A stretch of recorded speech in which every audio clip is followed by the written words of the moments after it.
Hello students, welcome back to claric concepts. आज इस lecture में हम लोग सेंट्रीफ्यूगल पंप के वेलोसिटी ट्रायंगल्स देखने वाला है और ये लेक्चर इस पूरे कह सकते हो कि टॉपिक का एकदम हार्ट है। क्यों? बिकॉज इस लेक्चर के अंदर आप लोग वेलोसिटी ट्रायंगल्स समझने वाले हैं। देखिए, सेंट्रीफ्यूगल पंप ऑपरेट कैसे करता है और आपका पानी का फ्लो क्या रहता है वो तो कोई भी लैमन बता देगा आपको कि यहाँ से पानी सक होता है, यहाँ डिलीवर होता है, ये इम्पेलर घूमता है। बट इम्पेलर के पास में अगर जाके क्लोजली ऑब्जर्व करेंगे तो वहाँ पे वेलोसिटी ट्रायंगल्स बनते हैं और वेलोसिटी ट्रायंगल्स ही है जो इम्पेलर पानी को एनर्जाइज करते हैं। तो वो कैसे एफिशिएंसी डिफाइन है, कैसे क्या ट्रायंगल्स में कितने वेलोसिटी कंपोनेंट्स है, क्या वो पूरा डिटेल में पढ़ने वाले हैं। तो इस लेक्चर का ध्यान से समझना बहुत ज़रूरी है। Let us move ahead. तो ये तो आपका एक सेक्शनल व्यू है, एक आप कह सकते हो सेंट्रीफ्यूगल पंप का, जहाँ पर यहाँ पे कहीं ना कहीं इम्पेलर है और इम्पेलर को अगर मैं थोड़ा बाहर निकालूँ तो ऐसा कुछ दिखता है आपको, डिस्क है जो कि ऐसा कुछ रोटेट होता है इस डायरेक्शन में, ठीक है, एट विथ सम वेलोसिटी। तो यहाँ से पानी जो आई में रहता है वो पानी को बाहर फेंकता है। अगर इस इम्पेलर को मैं थोड़ा ड्रॉ करूँ स्कीमेटिकली तो सेंटर को मैं यहाँ पे ड्रॉ किया है और ये जो लाइन है, ये जो आपका है, ये है आपका इनर रेडियस जो कि मैंने ये दिखाया हुआ है और ये आपका R1 है। तो पानी पहले यहाँ से सक होता है और बाहर फेंकता है। तो पहला पॉइंट जो होगा R1 होगा, इनर रेडियस। फिर जो आउटर रेडियस है ये वाला जो है, ये आपका मेरा यहाँ से लेके यहाँ तक का R2 है, ये आपका R2 है। अब इन दोनों के बीच में क्या है, मेरी ब्लेड है जो कि कुछ इस तरह से। तो मैं यहाँ से एक ब्लेड को पकड़ के यहाँ पे ड्रॉ कर रहा हूँ। तो पॉइंट नंबर 1, हमने कब तक कोई भी ट्राइंगल ड्रॉ किया है, चाहे वो टर्बाइंस का, पेल्टन, कापलन फ्रांसिस का, हमने हर बार नंबर 1 को डिफाइन किया है इनलेट पॉइंट को, नंबर 2 को डिफाइन किया है आउटलेट पॉइंट को। तो इस टर्बाइन ब्लेड को अगर देखेंगे तो पहला पॉइंट ऑफ कॉन्टैक्ट होगा ये वाला, तो नंबर 1 इनलेट, ये नंबर 2 आउटलेट, ठीक है। अब ट्राइंगल ड्रॉ करना है तो 3 वेलोसिटी होती है। एक तो होता है U1, VR1 और V1। V1 जो होता है वो एब्सोल्यूट वेलोसिटी ऑफ वाटर होता है, U1 मेरा वेलोसिटी ऑफ प्लेट होता है इनलेट पे, और VR1 जो होता है उसका रिलेटिव वेलोसिटी होता है। तो सबसे पहला कंपाउंड किसको ड्रॉ करते हैं हम लोग? हमेशा रिलेटिव वेलोसिटी वेक्टर को ही ड्रॉ की है अभी तक कोई भी टर्बाइन में। तो वो कहाँ ड्रॉ किया है? ये जो आपकी ब्लेड है, अब देखिए यहां पर तो क्या है कि आपका टर्बाइन ऐसा घूमता है, आप सॉरी ये इंपेलर है, टर्बाइन नहीं है, आपका पंप घूमता है। तो पहले तो एनर्जी ब्लेड के पास होती है और ब्लेड है जो एनर्जी पानी को देती है।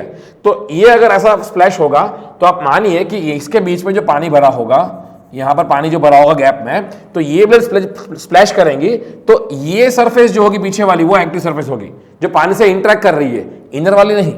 टर्बाइन के केस में उल्टा था, टर्बाइन के केस में जो कॉन्केव थी वो एक्टिव सरफेस है, बिकॉज आपका पानी जो है वो टर्बाइन से रिएक्ट कर रहा है, टर्बाइन को एनर्जी दे रहा है रनर को। बट यहां पर पंप जो है, इंपेलर जो है पानी को एनर्जी दे रहा है, मतलब ये वाली सरफेस जो होगी वो एक्टिव होगी। तो इस सरफेस का कर्वेचर का इस पॉइंट में टेंजेंट ड्रॉ करेंगे तो आपका ऐसा कोई टेंजेंट निकलेगा, यहां पर आपका आएगा VR1। अब इस पॉइंट का वेलोसिटी क्या है, ये पॉइंट का कैसे डिफाइन करेंगे? आप सेंटर से एक लाइन ड्रॉ कर लो और ये क्योंकि ऐसा घूम रहा है तो इसका जो परपेंडिकुलर होगा वो आपका U1 होगा। और क्योंकि VR1 और U1 का मुझे ऐड करना है तो VR1 के टेल से U1 का मैं हेड ज्वाइन कर दूंगा, सेम डायरेक्शन सेम कंपोनेंट। तो जो आपका रिजल्टेंट वेक्टर आएगा U1 के टेल से VR1 के हेड तक, वो आपका आएगा V1, जो कि एब्सोल्यूट वेलोसिटी वेक्टर है ऑफ वाटर। तो V1 क्या है? Absolute velocity. देखिए टर्मिनोलॉजी सेम ही है। V1 is the absolute velocity of water at inlet, U1 is the absolute velocity of plate या तो blade, impeller blade at inlet, VR1 is the relative velocity of water with respect to blade. मतलब क्या पता है, अगर blade के ऊपर आप बैठे हो और आप ब्लेड के साथ घूम रहे हो ना साथ में, तो आपको यह फील होगा कि आपकी तरफ पानी यहां से आ रहा है। बट अगर आप बाहर बैठ करके इस इंपेलर को घूमते हुए देख रहे हो तो एक्चुअल में पानी जो है वो रेडियली जा रहा है, ऐसे रेडियल इन रियलिटी। तो V1 क्या एब्सोल्यूट वेलोसिटी वेक्टर है, VR1 आपका रिलेटिव है कि अगर आप प्लेट के ऊपर बैठे और घूम रहे हो तो आपको ये दिख रहा है कि VR1 डायरेक्शन से आपका पानी आपकी तरफ आ रहा है। ये हो गया आपका इनलेट वेलोसिटी ट्रायंगल। अब यहां पर देखिए अल्फा और थीटा का गौर करना बहुत जरूरी है। मेरा जो अल्फा रहेगा जनरली, जिसको हम लोग बोलते थे guide blade angle in terms of turbo machinery या तो रनर या टर्बाइंस के सेक्शन में, अल्फा जो है वो है angle between V1 and U1, जो कि यहाँ पर क्या है 90 डिग्रीज है। ये हमेशा 90 डिग्री ही रहेगा, इसलिए हम लोग बोलते हैं रेडियल एंट्री होता है सेंट्रीफ्यूगल पंप का। तो अल्फा जो 90 डिग्रीज है, इसका मीनिंग V1 का जो कंपोनेंट U1 के अलग में क्या रहेगा? 0, क्योंकि ये परपेंडिकुलर वेक्टर्स है। तो V1 का कंपोनेंट 0 मतलब VW1 क्या होगा? 0 होगा। V1 का U1 के अलग में कंपोनेंट क्या कहते थे हम लोग? VW1 कहते थे, वो 0 हो गया। और VW1 0 हुआ इसलिए पूरा जो V1 का component in direction perpendicular to U1, मतलब यही डायरेक्शन में, तो पूरा का पूरा जो V1 है वो क्या हो गया? VF1 हो गया। तो VW1 0, VF1 आपका V1। ये हमेशा सेंट्रीफ्यूगल पंप में होता है। अब हम आउटलेट की बात करते हैं और थीटा क्या है? मेरा गाइड ब्लेड एंगल, जो कि angle between VR1 and U1 है, ठीक है। सॉरी,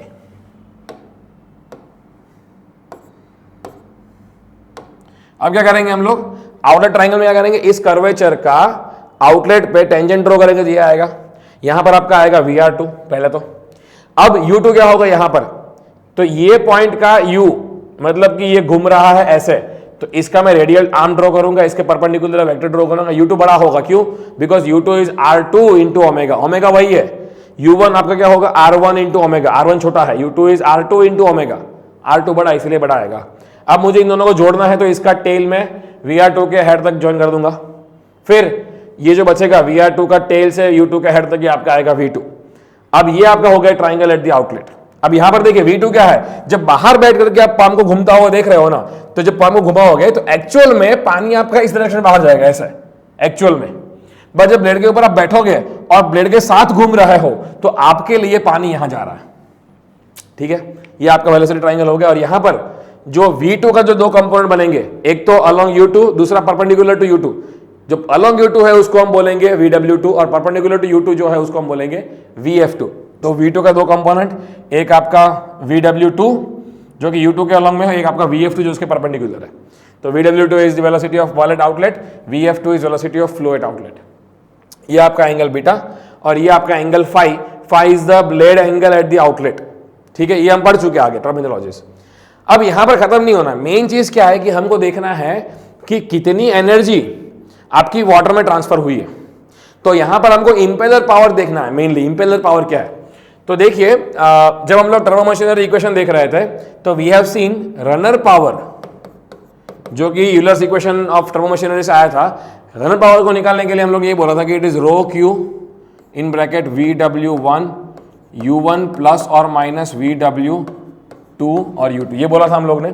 जहां पर ये क्या था इक्वेशन में, हमने ये कहा कि जब पानी उसकी एनर्जी टरबाइन को जो दे रहा है वो कितनी दे रहा है, टरबाइन का रनर को, रनर मतलब क्या है, उसका रोटेटिंग एलिमेंट है, फिजिकल सॉलिड रोटेटिंग एलिमेंट। तो energy from water to a solid rotating element, अगर ये इक्वेशन से आता था तो यहां पर उल्टा करना है, सॉलिड रोटेटिंग एलिमेंट के पास एनर्जी अवेलेबल है और पानी को देना है, तो वो एनर्जी क्या होगी, impeller power in case of pump.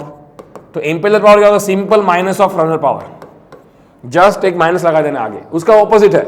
मैं इसको फोर्स दे रहा हूं फॉर एग्जांपल, तो मेरे ये हाथ ने इस हाथ को जो फोर्स दिया वो डाउनवर्ड आएगा 100 न्यूटन का, मान लो फॉर एग्जांपल। अब मेरे ये हाथ ने इस हाथ को कितना फोर्स दिया, ऑपोजिट टू दैट, बट ये 100 का ही होगा मैग्नीट्यूड, बट खाली क्या होगा, डायरेक्शन ऑपोजिट होगा, इसलिए -100, ठीक है। तो यहां पर भी सिमिलर है, तो ये क्या हो जाएगा, minus of rho Q VW1 U1 plus और माइनस VW2। जिसको भी पता नहीं है कि ये इक्वेशन कहां से आया है, वो यूलर एनर्जी इक्वेशन का जो मेरा लेक्चर है वो देख ले पहले एक बार, तो पता पड़ जाएगा। माइनस को अंदर लेंगे तो क्या हो जाएगा, रो क्यू VW1 U1, ये माइनस और ये प्लस आपका हो जाएगा माइनस, ये माइनस हो जाएगा प्लस,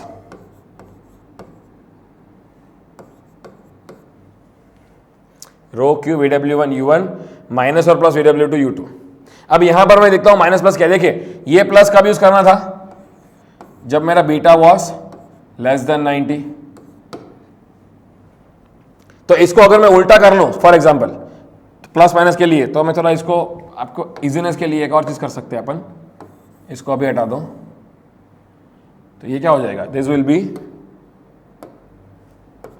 इसको ऐसा भी लिख सकते हो VW2 U2 प्लस और माइनस VW1 U1। आपके ये दोनों स्वैप हो जाएंगे, बिकॉज ये माइनस हो जाएगा, ये प्लस हो जाएगा, सिंपल। तो बीटा का ये प्लस का भी यूज करना था जब beta was less than 90 degree, ये माइनस का भी यूज करना जब beta is greater than 90 degree, ये हम लोग करते थे, राइट। अब यहां पे देखते हैं क्या होता है, तो impeller power is equal to rho Q, तो एज इट इज।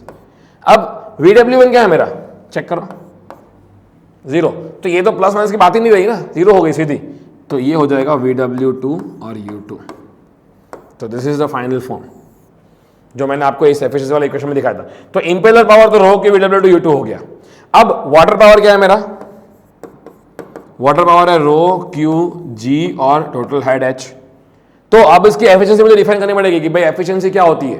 तो एफिशिएंसी के अलग अलग नाम है, मैंने बताया था आपको कि एक तो होता है मैनोमेट्रिक एफिशिएंसी, जो हम लोग देख चुके हैं ऑलरेडी। तो मैनोमेट्रिक एफिशिएंसी क्या है कि water power divided by impeller power, ये हम देख चुके हैं। तो वाटर पावर क्या है मेरा, rho g Q H, impeller power क्या है, रो क्यू VW2 U2, ये दोनों कैंसिल, रो क्यू तो बचा क्या, GH VW/U2, ये आपका हो गया मैनोमेट्रिक एफिशिएंसी। समझ में आया? ये सर नो। तो इसको हम यूज करेंगे आगे न्यूमेरिकल्स के अंदर। अब यहां पर डिस्चार्ज जो है Q, ये जो Q है वो क्या है? डिस्चार्ज है। वो कैसे निकलता है? ये सेम है, आपको यूज करना है in similar sort of formula जो हम लोग फ्रांसिस में यूज करते थे। फ्रांसिस के अंदर क्या करते थे? Q was pi D1 B1 और VF1, that is also equals to pi D2 B2 और VF2। चेक करिए क्यों पाई, ये देखिए ये जो आपका रेडियल फ्लो ही है और ये आपका जो विड्थ होगा perpendicular to the board inlet पे होगा B1 और ये विड्थ होगा आपका B2 perpendicular to the board outlet पे। तो B1 और B2 क्या है? इनलेट विड्थ और outlet width of the impeller. D1 क्या है? इनर डायमीटर, D2 क्या है? Outer diameter. VF1 क्या है मेरा? Velocity of flow eight inlet, जो कि आपका V1 ही है। और V2 क्या है? VF2 क्या है मेरा? Velocity of flow at outlet. Clear हुआ? तो ये आपको याद इसलिए रखना बिकॉज आगे जाके इसको न्यूमेरिकल्स में हम लोग यूज करने वाले हैं। तो आई होप कि आपको ट्राइंगल समझ में आया है। तो हम लोग जो न्यूमेरिकल सब करेंगे तो और क्लैरिटी आपको आएगी कैसे इस ट्राइंगल्स को यूज करना है। Thank you so much, see you in the next class.